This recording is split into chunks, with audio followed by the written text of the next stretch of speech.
Hello, Advanced Algebra students. I am excited to be able to tell you that we are doing our last notes for the year. So we are doing section 6.6, that is our final section of new material. And we're gonna basically learn about solving exponential and logarithmic equations. Now that we've fully investigated all the key features, well, many of them, of exponential and logarithmic functions, we're ready to solve them in equations.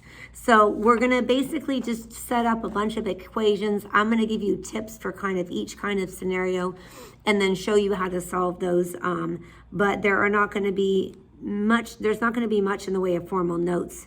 It's more just going to be, here's an equation and here's a tip for solving it. So one of the tips that we can use when we're solving an exponential equation is to rewrite both sides using the same base and then setting the exponents equal to each other.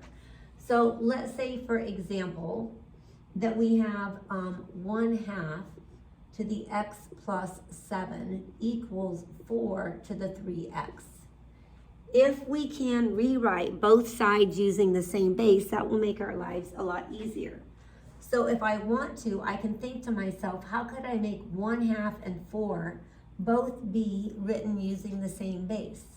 The way I can do that is write 1/2 as 2 to the negative 1, and then write 4 as 2 squared. Then I use my properties of exponents to distribute by multiplying here and here. So this becomes 2 to the negative x minus 7, and this becomes 2 to the 6x. Now that I know that these two expressions are equivalent and the bases are the same, I can just set the exponents equal to each other. So I know that negative x minus 7 has to equal 6x. I can add x to both sides and get negative 7 equals 7x. And when I divide both sides by 7, I get x is negative 1. So that tip can be very helpful when you're trying to solve an equation, and it is possible to make both sides written at the same base. However, if it's not possible to rewrite both sides of the exponential equation using the same base, then it is going to be necessary to rewrite the equation using one or more logarithms. If only one side of the equation has a variable exponent, you can use one logarithm and the change of base formula. So let's say, for example, that we have 4 to the 2x minus 3 equals 17. Now, obviously, we can't write 4 and 17 as something, the same base written to different powers.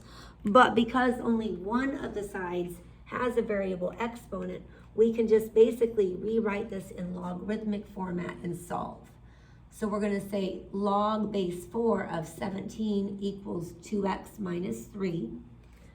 On our calculators, we would use the change of base formula here to take the log of 17 divided by the log of 4, and we would get 5.0437 equals 2x minus 3. We would add 3 to both sides. So we would get 8.0437 equals 2x. And then when we divide both sides by 2, we get that x is 2.522. So that's what we can do when we just have one side of the equation with a variable exponent. However, if both sides of the exponential equation have variable exponents, we have to use two logarithms and the property of equality to solve. So I'll show you how this works. Let's take a look, for example, at, let's do, I don't know, it doesn't really matter. Let's call this example 3, and let's do 2 to the 3x equals 7 to the x plus 1. Now, in this case, obviously, the two bases cannot be written, the two sides can't be rewritten using the same base, and we have more than one variable exponent here. So what we can do, however, is we can use two logarithms and the property of equality to solve this. So we can write here that the log of 2 to the 3x has to be equal to the log of 7 to the x plus 1. After we do that, we can start using properties to work this out a little bit more. So I can move the 3x in front here using the exponent property that we just talked about. So 3x times the log of 2 is going to equal x plus 1 times the log of 7. Now, what I want to do next is distribute this log of 7 here. So I have 3x times the log of 2 equals x times the log of 7 plus the log of 7. Now what I need to do next is to get the x on its own. So I'm going to subtract x times the log of 7 from both sides. So now I have 3x times the log of 2 minus x times the log of 7 equals the log of 7. I can take an x out and write this as 3 times the log of 2 minus the log of 7 equals the log of 7. And then from here, I can see that x is going to be equal to the log of 7, and then divided by 3 times the log of 2 minus the log of 7. If we put this into our calculator using parentheses, we will get that x is about 14.573. So obviously that's a little bit more difficult than the first couple. Fortunately, we only have to do this when the bases cannot be rewritten as having the same base and when we have variable exponents on both sides. Now, let's talk about how we can use an exponential model. So we'll do example number 4. I'm going to give you, for this one, a word problem. And again, we'll just write the math on the boards. You don't have to write all the words. Sally has $10,000 to invest. She has a goal to have $22,000 in this investment in 10 years. At what annual rate compounded continuously will Sally reach her goal? Round answer to the nearest tenth. So we know that if we're compounding continuously, we are using this equation right here. And her goal is to get $22,000. Her initial amount to invest is $10,000. The interest rate, we don't know, so we're going to write that as R. And the time is 10. All right, so the first thing that we need to do is to isolate our base with the exponent on it. So we're going to divide both sides by 10,000. When we do, we're going to get 2.2 equals e to the 10r. And again, I like to put my base on the left. So I have e to the 10r equals 2.2. Then, as is often the case in this chapter, we're going to reformat.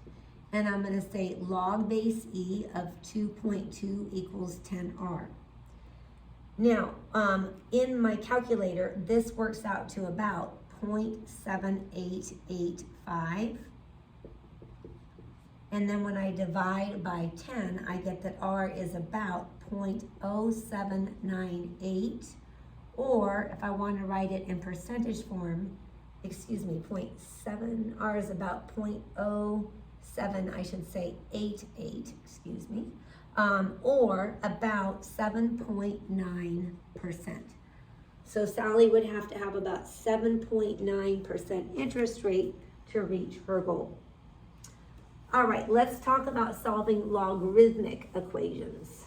So this will be example number 5. I think we'll have a total of 6 examples here, so we're getting close to being done. If a logarithmic equation has only one log on each side, we can use the property of equality for logarithmic equations to solve the equation. We are essentially canceling out the logs. So for example, if I have the log base 5 of x squared minus 45 equals log base 5 of 4x, because we know that these two expressions are equivalent and that they are the same base of logs, we can just kind of cancel these out in a way and understand that these two expressions must be equivalent. So I know it must be the case that x squared minus 45 equals 4x. I can bring everything over to one side, and now we can just solve using factoring like we normally would. So we're gonna write this as x minus 9 times x plus 5. When I solve by setting each factor equal to 0, I get two solutions. Now here's how we have to be careful, however. It is not possible to take the log of a negative number. And if I were to use x as negative 5 up here, I would be taking the log of negative 20.